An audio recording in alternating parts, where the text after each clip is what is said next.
तो hello friend, हम आपके लिए लेकर आए हैं एक नई अपडेट। यहाँ पर हम रिव्यू देने से पहले आपसे कुछ बात करना चाहते हैं। आप वीडियो तो देखते हैं पर लाइक नहीं करते, और आपका क्या राय है अब कमेंट में ज़रूर बताना, और कमेंट करना मत भूलिएगा, और वीडियो को एक लाइक ज़रूर कर देना, और नए होंगे तो सब्सक्राइब कर लेना चैनल को। तो चलिए हम शुरू करते हैं अपनी अपडेट के लिए। यहाँ पर आदि अपनी मॉम के पास आता है और कहता है कि मॉम, आप हमसे प्रॉमिस करें कि अशोक अंकल के घर आप फिर से नहीं जाओगी। पहले प्रॉमिस करें। इशिता शगुन कहती है कि हाँ, मैं प्रॉमिस करती हूँ तुमसे, पर तुम शांत हो जाओ। यहाँ पर आदि कहता है कि शगुन आंटी बहुत अच्छी है, उसने हमें कितने अच्छे से संभाला है, और वो कह रही थी कि ये घर तुम्हारा है, तुम यहाँ पर रह सकती हो, और घर के लोग भी बहुत अच्छे हैं। शगुन आदि पर भड़क उठती और कहती है कि नहीं, यो इशिता चाल पे चाल चली जाती है, सिर्फ रमन का दिल जीतने के लिए वो सब कुछ कर रही है। रमन को दिखावा दिखाने के लिए तुमसे ऐसी बातें करती है, पर वो ऐसी नहीं है। वो इतने छोटे से बच्चे के मन में ऐसी नफरत पैदा करना चाहती है, शगुन के सारे घर वालों के खिलाफ खड़े कर देना चाहती है। पर आदि को अब समझ में आ रहा है कि कौन अच्छा है और कौन बुरा है। तभी यहाँ पर सिम्मी आती है और आदि को कहती है कि आदि, तुम ठीक तो हो ना, तुम्हें कोई बात की ज़रूरत नहीं है, किसी चीज़ लगे तो मुझसे पूछ लेना। तभी शगुन कहती है कि थैंक्स थैंक्स सिम्मी, आपने हमारा इतना अच्छा से ख्याल रखा। तभी सिम्मी उस पर गुस्सा हो जाती है।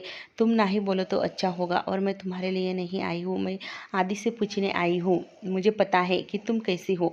तभी यहाँ पर रमन और इशिता आ जाती है आदि का सामान लेकर, और इशिता कहती है कि देखो आदि, मैं तुम्हारा सारा सामान लेकर आई हूँ, तुम्हारे बुक्स, तुम्हारे कपड़े। और यहाँ पर तभी जानबूझकर शगुन कहती है कि हमें अब जाना चाहिए, हम बाहर हॉल में सो जाते हैं। तभी इशिता कहती है कि नहीं, तुम यहाँ पर ही सोना। तभी जानबूझकर शगुन कहती है कि नहीं, रमन का और तुम्हारा बेडरूम है तो हम कैसे शेयर कर सकते हैं। तभी इशिता कहती है कि कोई बात नहीं, इतना छोटा सा बच्चा को लेकर कैसे सोओगी तुम बाहर हॉल में, हम ही जाते हैं और सो जाते हैं। तभी यहाँ पर इशिता रमन के पास आ जाती है और कहती है कि मैं भी हॉल में ही सोऊंगी तुम्हारे साथ। यहाँ पर वो इशिता कहती है कि यहाँ पर तुम सोफा पे सोओगे तो तुम्हारे पीठ में दर्द हो जाएगा। यहाँ पर रमन कहता है कि नहीं, मैं एडजस्ट कर लूँगा, आज की रात की तो बात है। तभी रमन जानबूझकर कहता है कि मेरे पीठ में दर्द हो रहा है, क्या तुम थोड़ा सा दबा दोगी। तभी यहाँ पर इशिता घबराती है और कहती है कि रमन, आपने मुझे पहले क्यों नहीं कहा, रुको अभी मैं कुछ लगा देती हूँ तुम्हें। इशिता उसे बाम लाने के लिए जाती है और उसे कहती है कि तुम मुझे कभी भी बात नहीं बताते। रवि इशिता उसे अच्छे से बाम लगाती है, और रमन हंस रहा होता है, मुस्कुराता है, और जानबूझकर वो उसे जानबूझकर ये करवा रहा है। रमन कहता है कि इधर ये साइड नहीं, ये साइड भी दर्द कर रही है। इशिता को समझ में आ जाता है कि रमन उसके साथ मजाक कर रहा है। इशिता कहती है कि तुम भी ना। तभी रमन उसका हाथ पकड़कर उसे खींच लेता है अपने ऊपर। तभी ये दोनों जैसे ही अब नज़दीकियाँ बढ़ने ही लगी थी, तब यहाँ पर आदि आ जाता है पानी की बोतल लेकर, और आदि की नज़र इशिता और रमन पर पड़ जाती है। जब आदि उन दोनों को देखता है तो उसके हाथ से पानी की जो बोतल होती है वो नीचे गिर जाती है, और इशिता काफ़ी शर्मिंदगी महसूस करने लगती है, क्योंकि एक छोटे से बच्चे ने उन्हें ऐसी हालत में क्यों देखा। यहाँ पर इशिता हड़बड़ा कर उठती है और आदि के पास जाती है कि आदि, क्या हुआ और तुम यहाँ पर क्यों आए हो। आदि कहता है कि मुझे पानी चाहिए था, और सॉरी। यहाँ पर इशिता जल्दी जल्दी किचन में जाती है और पानी की बोतल भरकर लाती है, और आदि से पूछती है और कोई क्या चाहिए। आदि वहाँ से चला जाता है, और इशिता अपने सर को हाथ लगा लेती है और कहती है कि ये क्या हो गया, ऐसे आदि को हमें नहीं देखना चाहिए था। यहाँ पर रमन उसके पास बैठकर उसे समझाता है कि हम पति पत्नी है, क्या हुआ। तभी इशिता कहती है कि नहीं रमन, आदि अभी छोटा सा बच्चा है, उसे नहीं समझ में आएगी ये बात। वो ये तो वही सोचता है कि मैं उसकी डैड की दूसरी बीवी हूँ, और ऐसे बच्चे को ऐसे नहीं देखना चाहिए था, मुझे बहुत शर्मिंदगी महसूस हो रही है। रमन कहता है कि कभी ना कभी तो आदि को ये एक्सेप्ट करना ही होगा कि तुम मेरी पत्नी हो।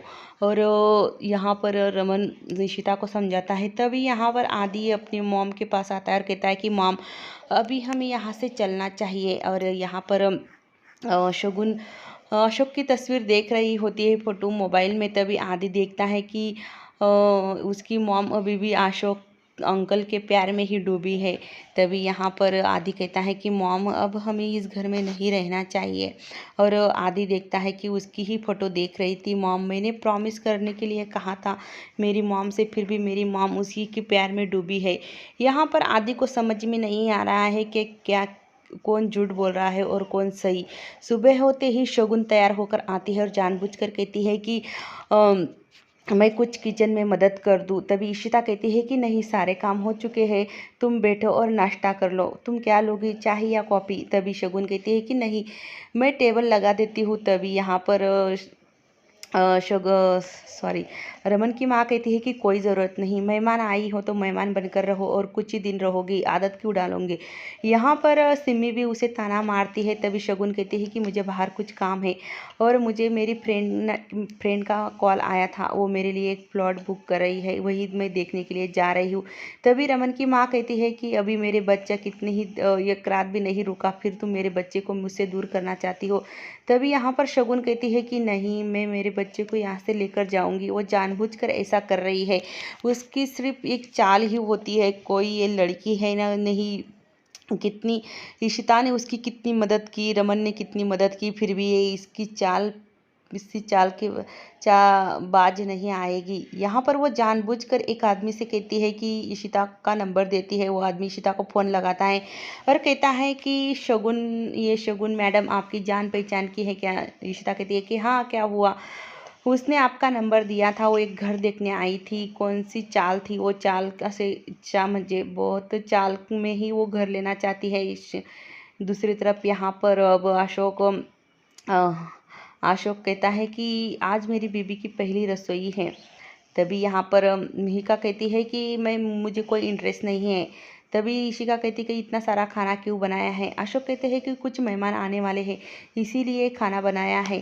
तभी अशोक के घर की बेल बजती है और वो दरवाज़ा खोलता है।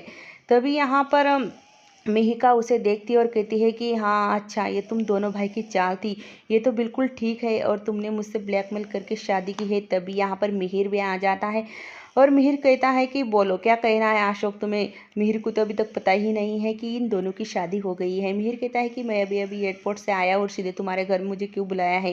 तभी अशोक कहता है कि मैंने तुम्हें बुलाया है पर मेरी बीवी से मिलने के लिए बुलाया है। जब यहाँ पर मिहिर मिहिका की तरफ देखता है, इन दोनों की तरफ, और तो शौक हो जाता है, बहुत ज़्यादा गुस्सा भी हो जाता है, पर बिना अभी कुछ बोले वहाँ से चला जाता है। यहाँ पर मिहिका को भी अच्छा नहीं लगता, उनकी भी आंखों में आंसू आ जाते हैं, वो भी ऊपर चली जाती है। यहाँ पर मिहिर गाड़ी में बैठकर